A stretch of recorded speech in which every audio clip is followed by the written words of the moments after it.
Hello friends, how are you? I am fine. I hope you also fine. So guys, जो हमारा topic चल रहा है वो चल रहा है पावर शेयरिंग, सत्ता का बंटवारा। उसमें हम काफी कुछ पढ़ चुके हैं। ठीक है, जो आज हम पढ़ रहे हैं कार्यपालिका के बारे में। कार्यपालिका के अंदर भी हम राष्ट्रपति, कार्यपालिका के जो अंग है राष्ट्रपति, उपराष्ट्रपति के बारे में हम पढ़ चुके हैं। आज हम पढ़ेंगे प्रधानमंत्री के बारे में।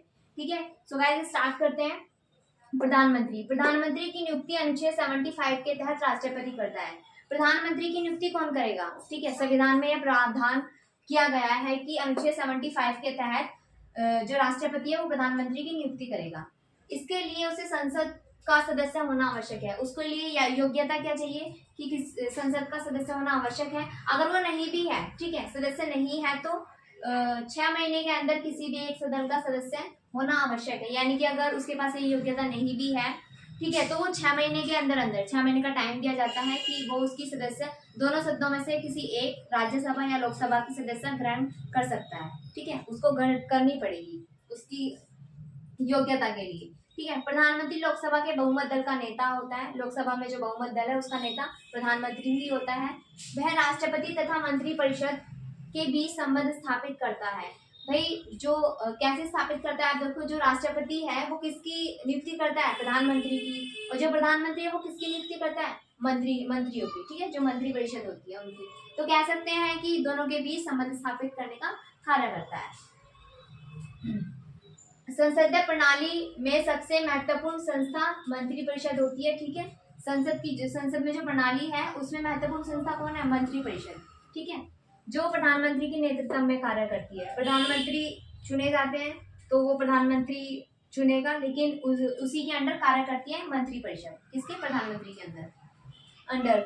प्रधानमंत्री का कार्यकाल 5 वर्ष का होता है। प्रधानमंत्री 5 साल के लिए चुना जाता है। ठीक है, और आप देखते हैं कि जैसे कि अगले साल 2024 में दोबारा चुनाव होने हैं।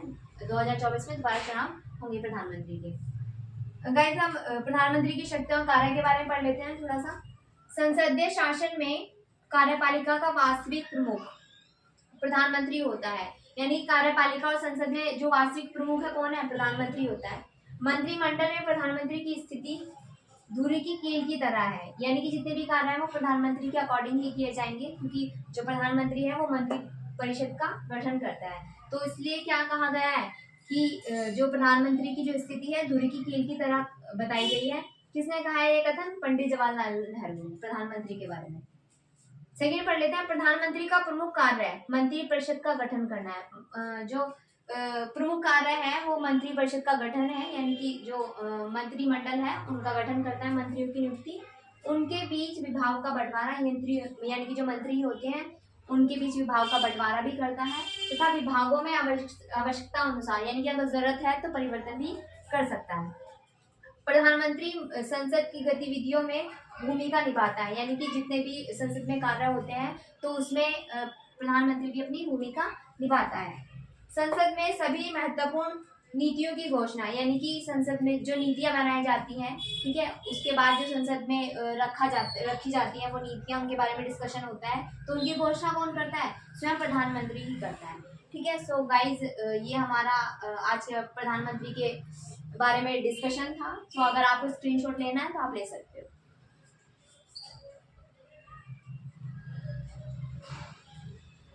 सो गाइज, आज के लिए इतना। Thank you.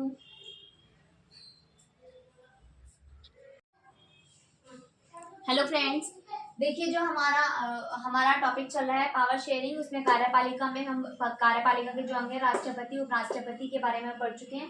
प्रधानमंत्री के बारे में भी हम पढ़ चुके हैं। आज हम पढ़ेंगे मंत्रिमंडल के बारे में। ठीक है, तो दोस्तों स्टार्ट करते हैं। मंत्रिमंडल या मंत्रिपरिषद। भारतीय संविधान में अनुच्छेद 74 से 75 के बीच मंत्रिपरिषद का गठन, कार्य तथा शक्तियों का प्रावधान है। अनुच्छेद 74 से 75 तक कि मंत्रिपरिषद का गठन, उसके कार्य और उनकी शक्तियों का प्रावधान किया गया है। अनुच्छेद 74 के अनुसार राष्ट्रपति को उसके कार्यों के संपादन व सलाह देने के लिए मंत्रिपरिषद होगी। यानी कि क्या होगा? राष्ट्रपति को उसके कार्यों के लिए सलाह देने के लिए क्या होगी? मंत्रिपरिषद होगी, जिसका प्रमुख प्रधानमंत्री होगा। प्रधानमंत्री किसको नियुक्त करता है? मंत्रियों को। ठीक है, तो उसको, उनका जो प्रमुख होता है प्रधानमंत्री ही होता है।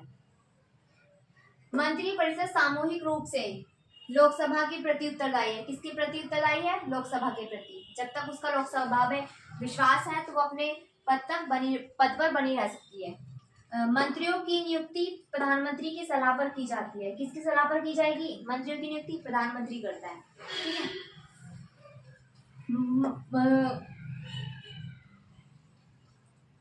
मंत्रिपरिषद में 3 प्रकार के मंत्री होते हैं। कितने प्रकार के मंत्री होते हैं? 3 तरह के मंत्री होते हैं। कैबिनेट स्तर के मंत्री, राज्य स्तर के मंत्री और उप मंत्री। कैबिनेट मंत्री प्रत्येक विभाग के अध्यक्ष होते हैं, यानी कि कैबिनेट मंत्री जो है क्या होते हैं?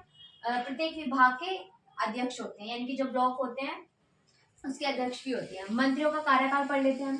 मंत्रियों के अनुसार संविधान के अनुसार मंत्री राष्ट्रपति की इच्छा तक पद पर रहेंगे, यानी कि जब तक यह राष्ट्रपति का विश्वास प्राप्त है तब तक वो अपने पद पर बने रह सकते हैं। संसदीय शासन का सिद्धांत है कि जब तक मंत्रिमंडल को लोकसभा का विश्वास प्राप्त है, यानी कि लोकसभा के बारे में भी कहा गया है, जब तक मंत्रियों को लोकसभा का विश्वास प्राप्त है तो वो अपने पद पर बनी रह सकती है, अपने पद पर कायम रह सकती है। मंत्रिमंडल के कार्य और शक्तियां पढ़ लेते हैं।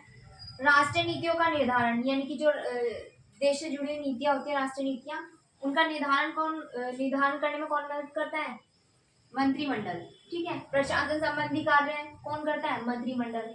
लोकसभा को भंग करने की शक्ति इसके अंदर है, मंत्रिमंडल के अंदर है, ठीक है। मंत्रिमंडल जो है वो क्या करता है? लोकसभा को भंग करने की शक्ति रखता है। राष्ट्रीय वित्त पर नियंत्रण, यानी कि राष्ट्रीय वित्त पर नियंत्रण रखते हैं मंत्री। मंत्रिमंडल राष्ट्रपति के प्रति उत्तरदायी है। किसके प्रति उत्तरदायी है? राष्ट्रपति के प्रति। और मंत्रिमंडल लोकसभा के प्रति भी उत्तरदायी है, यानी कि अगर लोकसभा ने या राष्ट्रपति ने कोई भी जवाब मांगा है मंत्रियों से तो वो उसके लिए बाध्य है कि उनको देना पड़ेगा, ठीक है। सो गाइस, आज के लिए हमारा ये टॉपिक था। तो आप अगर स्क्रीनशॉट लेना चाहते हैं तो ले सकते हैं।